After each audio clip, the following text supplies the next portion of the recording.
complexa, mais detalhista as questões globais, não mais as questões europeias. Então nós temos aí a ideia do direito internacional público como um conjunto de regras, com esse aperfeiçoamento desejável para essas relações recíprocas entre os Estados, principalmente baseado na ideia da cooperação entre os Estados. E nós vimos lá nas primeiras aulas que o direito internacional público, nessa sociedade internacional, está na iminência de uma mera suportabilidade. Então, os Estados cooperam, mas existem divergências entre eles. Não existe uma ideia de harmonia, integração, mas existe divergência entre eles.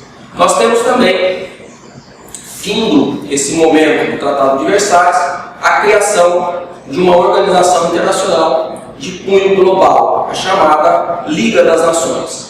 A Liga das Nações foi criada com alguns objetivos, e os objetivos primeiros eram resolver os problemas da Primeira Guerra Mundial, principalmente as questões relativas a território, ressarcimento, restituição de valores. E aí, a Liga das Nações, nós vamos ver que em 1945 não caminha no sentido desejado e se cria a chamada Organização das Nações Unidas, substituindo a Liga das Nações, não pensando mais em resolver os problemas da Segunda Guerra Mundial, mas evitar que uma terceira guerra ocorra. Também se cria uma outra organização internacional, talvez das mais importantíssimas do planeta, chamada Organização Internacional do Trabalho, a OIT. Só relembrando que nesse início do século XX, final do século XIX, as relações trabalhistas eram completamente diferentes do que nós temos hoje. Jornadas de trabalho de 14 horas, 15 horas diárias, 7 dias por semana, 30 dias por mês, 365 dias por ano. E com, principalmente, a diminuição da população na Europa, na grande maioria dos estados, principalmente por falta de saúde pública. Nós tínhamos muitas doenças que acometiam os europeus, falta de saúde pública na questão da água potável, e nós tínhamos ainda um excesso de carga de trabalho. Então, tudo isso levava a população europeia à diminuição. E aí, se discute como resolver esse problema da sobrecarga de trabalho e cria-se a Organização Internacional do Trabalho, que evolui em muito as regras de direito do trabalho. Tudo que nós conhecemos hoje, como descanso semanal remunerado, 13º, férias, jornada limitada, a questão do direito das mulheres, do trabalho das crianças, enfim, tudo que nós vamos ver hoje de direito do trabalho deriva dessas conquistas da Organização Internacional do Trabalho. O direito internacional público, como esse conjunto de regras e busca esta cooperação entre os Estados, nós podemos falar que ele avança de 1648 e nós chegamos ao início do século XX com algumas conquistas importantes. Quais foram essas? A criação de outro sujeito de direito internacional público, as organizações internacionais e intergovernamentais, a regulamentação do direito internacional público num conjunto de regras através das ideias de Uniosos, o princípio da territorialidade, a igualdade jurídica entre os Estados, o direito internacional público evolui além da Europa. Nós temos um direito internacional agora em patamar global, então nós estamos aí em franca evolução do direito internacional público. E nós temos o último período que nós podemos analisar, que é do Tratado de Versalhes até a presente data. Momento, talvez, que o direito internacional público mais evoluiu. Neste momento, neste século que nós estamos falando aí, foi o momento que o direito internacional público foi mais profícuo na sua evolução. Então nós temos que a Segunda Guerra Mundial ela marcou importante evolução para o direito internacional público. Primeiro, porque surge daí, principalmente da ideia global, a criação da Organização das Nações Unidas. Surge também, em decorrência da Segunda Guerra Mundial, a ideia dos direitos humanos, o direito internacional dos direitos humanos. Surge também uma ideia muito importante na qual nós temos a criação de um Tribunal Penal Internacional e outros que derivam daí. Então nós temos que o mundo, a partir da Segunda Guerra Mundial, ele busca muito mais a diplomacia multilateral.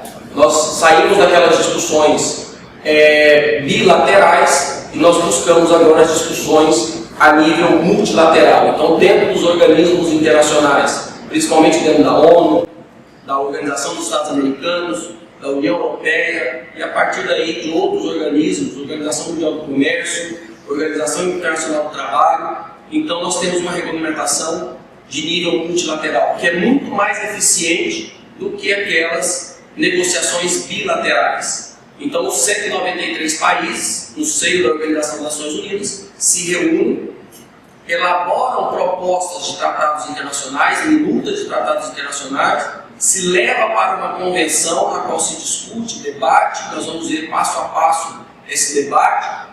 Os chefes de Estado sentam, assinam um tratado internacional, por exemplo, em matéria de meio ambiente, no qual regulamenta a mesma matéria para 150, 160, 170 países. Então é muito mais eficiente do que os antigos tratados bilaterais. Então, se nós formos colocar a eficiência de um tratado multilateral, atinge no seu aspecto pleno, no qual o objetivo, então, é essa expansão do direito internacional público.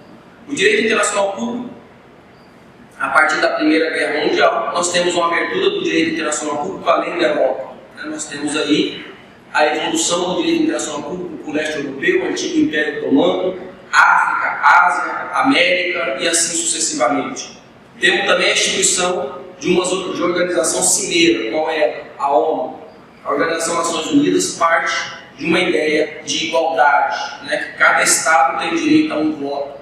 Então nós temos que a Organização das Nações Unidas é aberta a todos os Estados de todos os continentes e quaisquer que seja a sua conformação ideológica, religiosa, e que ele pode ingressar na Organização das Nações Unidas que interesse busca da paz. Então o requisito é esta busca da paz. E nós temos uma expansão dessas organizações internacionais. Hoje nós temos um número significativo de organizações intergovernamentais e essas organizações especializadas nós temos então com jurisdições com especialidades regionais, União Europeia, Mercosul, a LAD, nós temos um âmbito global. Então nós temos todos os assuntos, na sua grande maioria, sejam eles em matéria econômica, cultural, científica, educação, religiosa, saúde, trabalho, comércio, telecomunicações. Nós temos organizações internacionais que disciplinam e cuidam desses assuntos de forma multilateral. Então nós podemos falar que a principal característica hoje do direito internacional público é essa ideia de globalização, ou como os franceses se referem, mundialização. E a gente vê essa globalização sob dois aspectos. Um, sob o ponto de vista horizontal, desenvolvimento do direito internacional público, e outro sob o ponto de vista vertical.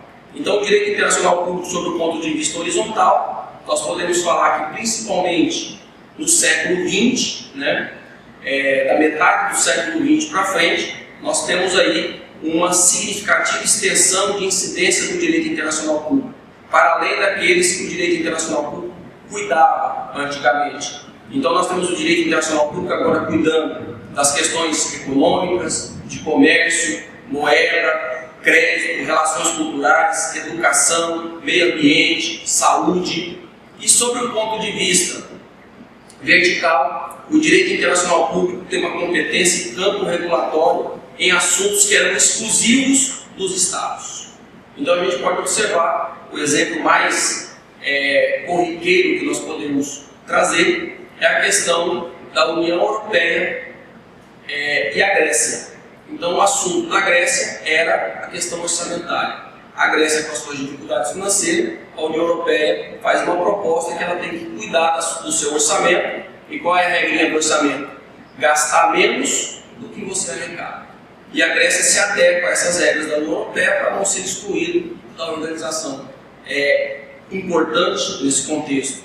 Então nós sabemos que essa ideia do direito internacional público, ele expande horizontalmente matérias que ele não cuidava e ele adentra em assuntos que eram exclusivamente dos Estados.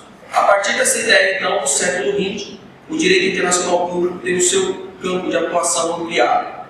E a nossa responsabilidade agora no século XXI e a implementação desses direitos, principalmente em matéria de meio ambiente, saúde, educação, a questão da imigração, questões relativas às crianças, aos menores, às mulheres, deficientes, idosos, tudo isso que foi conquistado até o século XX, é obrigação agora nossa no século XXI criar mecanismos para a implementação dessas conquistas dos séculos anteriores.